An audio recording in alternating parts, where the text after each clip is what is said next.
What's up, guys? Welcome back. So today I wanted to talk about the fear of sudden death, what that was like for me, my experience, my insight, my perspective, because we all have different stories, different thoughts, different perspectives. We're different people, and that's okay. But I wanted to share this with you, hopefully to make you feel less alone in your fight. I had health anxiety for 5 years, but the first, let's say, 2.5 to 3 years of it, I was more afraid of dying suddenly. For me, it was basically I was afraid of cardiac arrest, having a sudden massive heart attack, having something basically wrong with my ticker, my heart. But I also then kind of started to be afraid of aneurysms or strokes, blood clots, basically anything that could kill me quickly. Sickness, illness, disease-wise, right? Something going wrong in my body.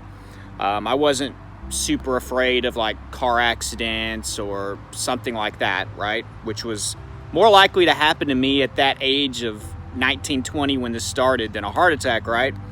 But that's the nature of the beast, right? We tend to be more afraid of things that are irrational whenever we deal with anxiety because we have this negative mindset. We have the catastrophizing trait, right? So when this all started for me, it started with a massive panic attack, and I've told the story a million times, so I'll keep it short. I had chest pain, I had palpitations, dizziness, numbness, tingling, and this anxiety, in my opinion, had been building for weeks, and I'd always had a tendency to be negative, to be a catastrophizer. I dealt with some foreshadowing when it comes to the anxiety part. Health anxiety, but the health anxiety part. I had a few different times earlier in my life where I thought something was wrong with me or I thought I was going to die, but it was nothing, constant like it was from the age of 19, 20 to 25. So I had noticed an increase in heart rate the 3 weeks leading up to this, so I started to really focus in on that. I was getting worried about it. I would ask my mom about it. But the thing was, I was smoking cigarettes every day. I was eating so horribly. I wasn't really exercising at this point. I wasn't getting much sleep. I was trying to work at the same time. I was just partying. I was being a young adult. I wasn't being very smart.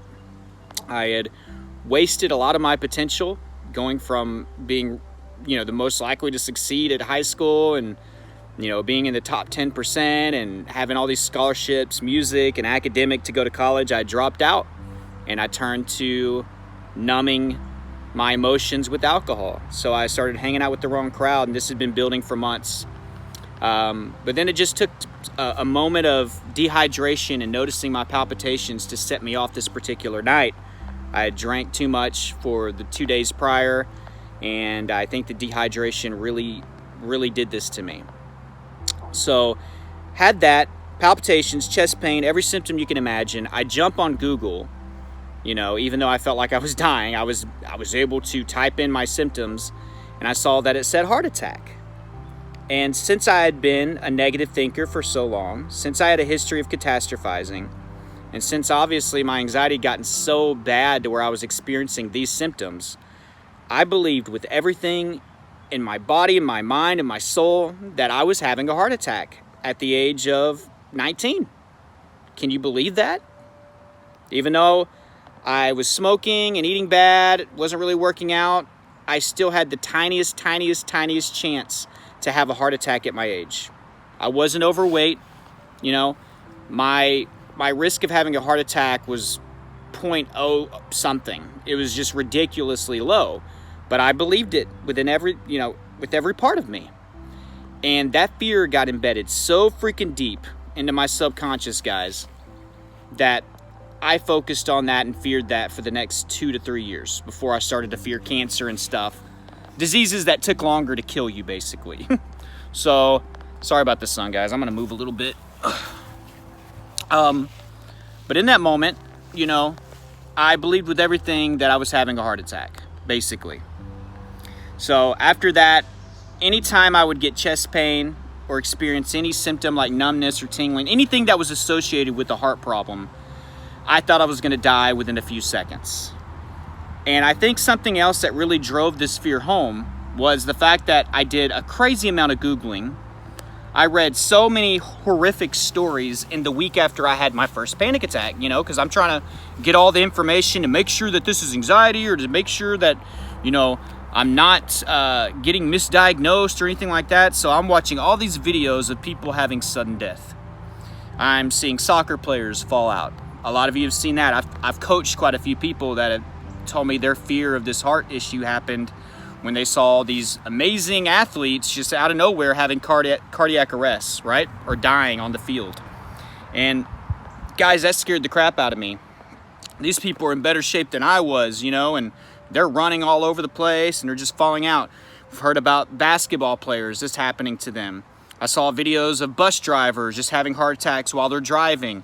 I saw videos of people talking, giving speeches, and having a stroke and then dying. So I'm piling on all of these negative stories, right?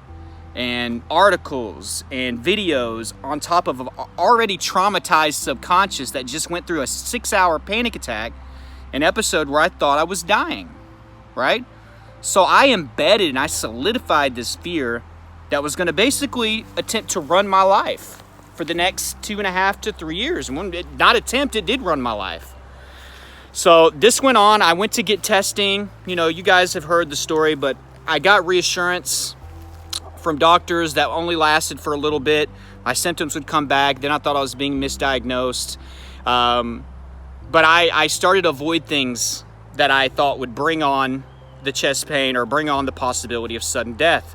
So I avoided exercise. I was terrified of exercise because of not only the fact that I thought I had a heart problem and I didn't want my heart rate to get up to increase the chance of me having a heart attack. I'd seen those videos of athletes doing their thing and they'd been doing it forever. And if they died, it could happen to me, right? And I know a lot of you know what I'm talking about.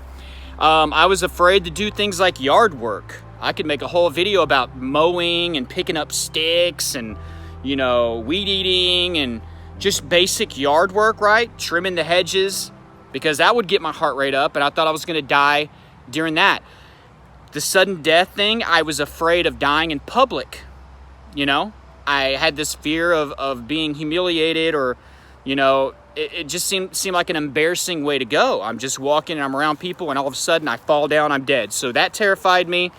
Driving, you know, I've told you guys about my driving anxiety. This really scared me. I was so afraid I was gonna have a heart attack or faint or pass out or die in the car.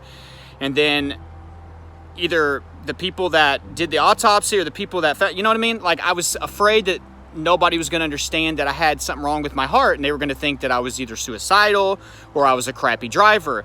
I was afraid that I was gonna have sudden death in the car and I would kill somebody else, go into incoming traffic and take out a family of 4. So that scared the crap out of me.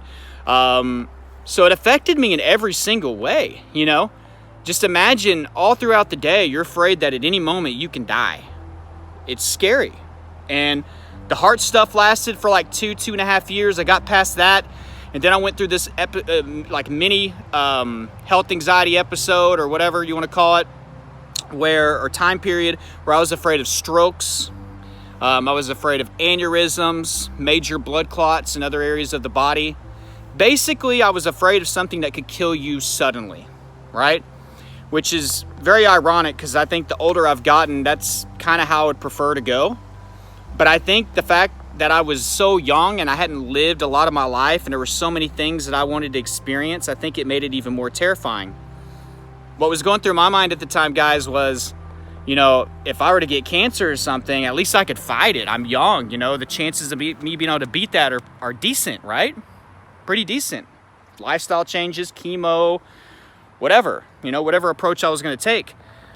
You know, I could say goodbye to my girlfriend at the time. I could say goodbye to my parents or my friends. I could, you know, mark things off my bucket list, right? I could live in the moment. So it seemed like a more honorable way to go out at the time. Even though now I would hate to suffer for years, you know what I mean? But at the time, that was my mindset. So if you're dealing, you know, with this, you're not alone. That was my experience with the whole thing. You do need to make sure that, you know, if you're having this fear and you haven't been to a doctor, you need to go. I mean, I know what it's like to be afraid to go to the doctor to find out that something is wrong. But it's a win-win. If you find out something's wrong, guys, you can actually treat it and you can get better, you know? You have a chance. but there's a huge portion of you that are gonna just find out that it's anxiety. And we have to work on acceptance after that. I think the thing that confused me the most was, especially with the heart thing, and a lot of you can relate, I go and get checked and then I come back home and then my symptoms start up again. Why? I just got told that I was healthy. If I was told that I was healthy, the doctors didn't see anything, then why am I still having symptoms? That was one of the biggest things that kept me from moving forward with acceptance early on. If you can get past that, and if you can finally accept that anxiety can cause symptoms even after you get told by a doctor that you're healthy, you have a chance, right? You don't have to be consciously anxious or stressed to deal with symptoms. That's another thing that I didn't understand. I've made a couple videos on that. You can go look them up. Having symptoms when not consciously anxious or whenever you don't feel anxious. Just look that up. But your subconscious doesn't need permission to send you chest pain, right? You don't have to be in a triggered situation. And that's what scared me the most. I'm having a good day. I'm having fun. I'm relaxing. You know, it could be a day like today where it's beautiful, it's sunny. Have a beer in my hand, hanging out with my friends, eating some barbecue, and out of nowhere, bam, my chest hurts. And it would start to play tricks on me like, I'm not even anxious. And my chest is, that means there has to be something wrong with my heart. Same thing with the stroke fear, the massive headaches out of nowhere. Like, I'm not even stressed. Why is my head hurting so bad? You know, do I have a brain tumor? Am I about to have an aneurysm? You know, is there a clotting issue going on? Am I having a stroke? You know? So understand that. It's great to go get reassurance from a doctor, but don't expect your symptoms to shut off right after you get done with that, right? It's external reassurance. You have to work on internal reassurance. You have to start telling yourself that you're healthy and accepting for, you know, a long period of time for your subconscious to finally stop sending these messages or these signals or these symptoms that it's afraid, right? And also you have to understand, like I just mentioned, that you don't have to be consciously anxious, you know, to have symptoms. If you can get those two things, you know, and start really believing it, you have a chance. But obviously, there's so many other things that go into recovery. You got to stop your Googling. You got to stop your vital checking. You got to stop body scanning. God, I can go on and on and on about health anxiety. And remember, guys, if you want more help with your health anxiety, panic attacks, generalized anxiety disorder, if you want help with these anxiety symptoms, if you want strategy, you want a mindset that's conductive for recovery, check out my course, Elite Anxiety Bootcamp, down below in the description and in the first pinned comment. There's a link for online therapy. If you've never tried therapy, you need to try therapy. So that link will make it more convenient for you. You can do it on the phone, the laptop, the PC. My one-on-one coaching info is down below. There's some other resources down there, my social media, all that.